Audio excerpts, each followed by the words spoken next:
श्री गणेशाय नमः। श्री सांब सदाशिवाय नमः। द्वितीय अध्याय। शिव पुराण के श्रवण से देवराज को शिवलोक की प्राप्ति। शौनक जी बोले, हे महाभाग सूत जी, आप धन्य हैं, परमार्थ तत्व के ज्ञाता हैं।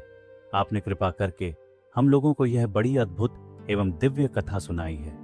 हमने यह पाप नाशिनी मन को पवित्र करने वाली और भगवान शिव को प्रसन्न करने वाली अद्भुत कथा सुनी। भूतल पर इस कथा के समान कल्याण का सर्वश्रेष्ठ साधन दूसरा कोई नहीं है। यह बात हमने आज आपकी कृपा से निश्चय पूर्वक समझ ली। हे सूत जी, कलियुग में इस कथा के द्वारा कौन से पापी शुद्ध होते हैं, उन्हें कृपा पूर्वक बताइए और इस जगत को कृतार्थ कीजिए।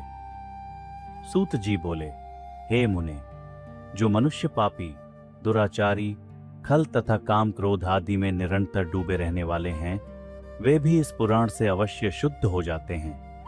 यह कथा वास्तव में उत्तम ज्ञान यज्ञ है, जो सदा सांसारिक भोग और मोक्ष को देने वाला है, सभी पापों को नष्ट करने वाला है और भगवान शिव को प्रसन्न करने वाला है।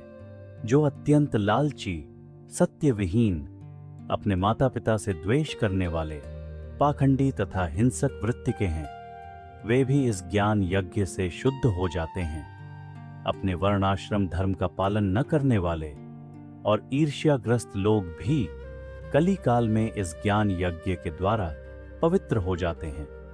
जो लोग छल कपट करने वाले, क्रूर स्वभाव वाले और अत्यंत निर्दयी हैं, कलियुग में वे भी इस ज्ञान यज्ञ से शुद्ध हो जाते हैं। ब्राह्मण के धन से पलने वाले तथा निरंतर व्यभिचार परायण जो लोग हैं, वे भी इस ज्ञान योग्य से इस कलिकाल में भी पवित्र हो जाते हैं। जो मनुष्य सदा पाप कर्मों में लिप्त रहते हैं, शठ हैं और अत्यंत दूषित विचार वाले हैं, वे कलयुग में भी इस ज्ञान यज्ञ से निर्मल हो जाते हैं। दुष्चरित्र, दुर्बुद्धि, उद्विग्न चित्त वाले और देवताओं के द्रव्य का उपभोग करने वाले पापी जन भी कलिकाल में भी इस ज्ञान यज्ञ से पवित्र हो जाते हैं। इस पुराण के श्रवण का पुण्य बड़े बड़े पापों को नष्ट करता है, सांसारिक भोग तथा मोक्ष प्रदान करता है और भगवान शंकर को प्रसन्न करता है। इस संबंध में मुनिगण इस प्राचीन इतिहास का उदाहरण दिया करते हैं, जिसके श्रवण मात्र से पापों का पूर्णतया नाश हो जाता है। पहले की बात है कि रात नगर में एक ब्राह्मण रहता था, जो अज्ञानी, दरिद्र, रस बेचने वाला तथा वैदिक धर्म से विमुख था। वह स्नान, संध्या आदि कर्मों से भ्रष्ट हो गया था और वैश्य वृत्ति में तत्पर रहता था। उसका नाम था देवराज। वह अपने ऊपर विश्वास करने वाले लोगों को ठगा करता था। उसने मनुष्यों को अनेक बहानों से मारकर उनका धन हड़प लिया था। बाद में उसने अधर्म से बहुत सारा धन अर्जित कर लिया, परंतु उस पापी का थोड़ा सा भी धन कभी धर्म के काम में नहीं लगा। एक दिन वह ब्राह्मण एक तालाब पर नहाने गया।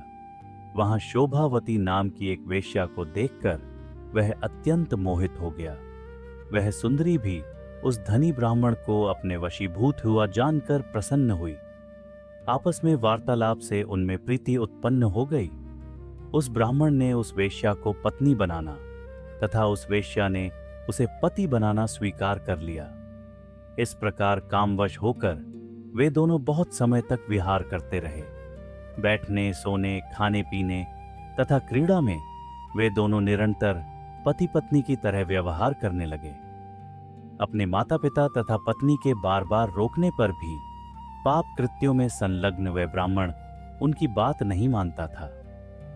एक दिन रात्रि में उस दुष्ट ने ईर्ष्यावश अपने सोए हुए माता पिता और पत्नी को मार डाला और उनका सारा धन हर लिया। वेश्या में आसक्त चित्त वाले उस कामी ने अपना और पिता आदि का सारा धन उस वेश्या को दे दिया। वह पापी अभक्ष्य भक्षण तथा मद्यपान करने लगा और वह नीच ब्राह्मण उस वेश्या के साथ एक ही पात्र में सदा झूठा भोजन करने लगा। एक दिन घूमता घामता वह दैव योग से प्रतिष्ठानपुर झूसी प्रयाग में जा पहुंचा।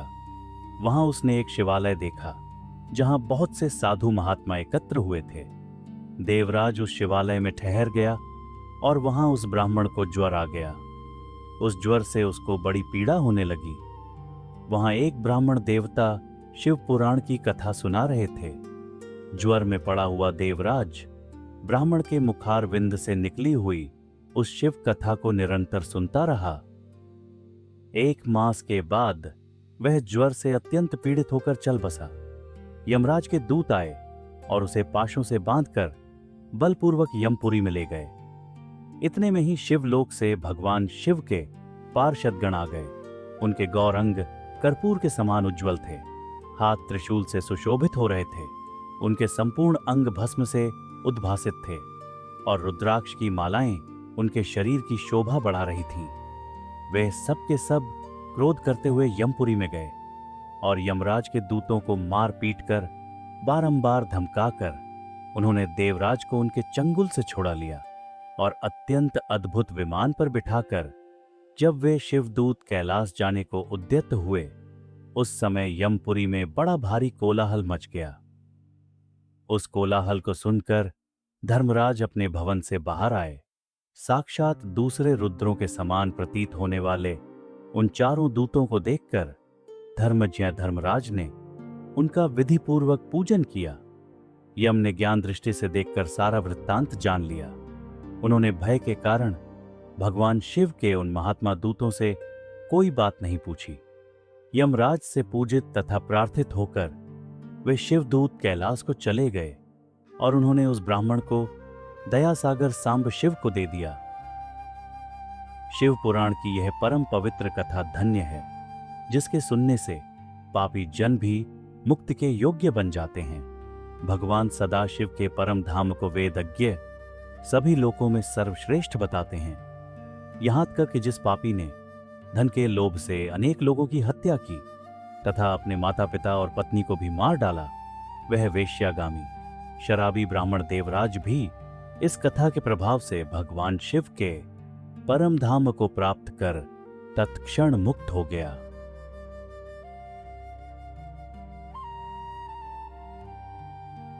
इस प्रकार श्री स्कंद महापुराण के अंतर्गत शिव पुराण महात्म्य में देवराज मुक्ति वर्णन नामक दूसरा अध्याय पूर्ण हुआ।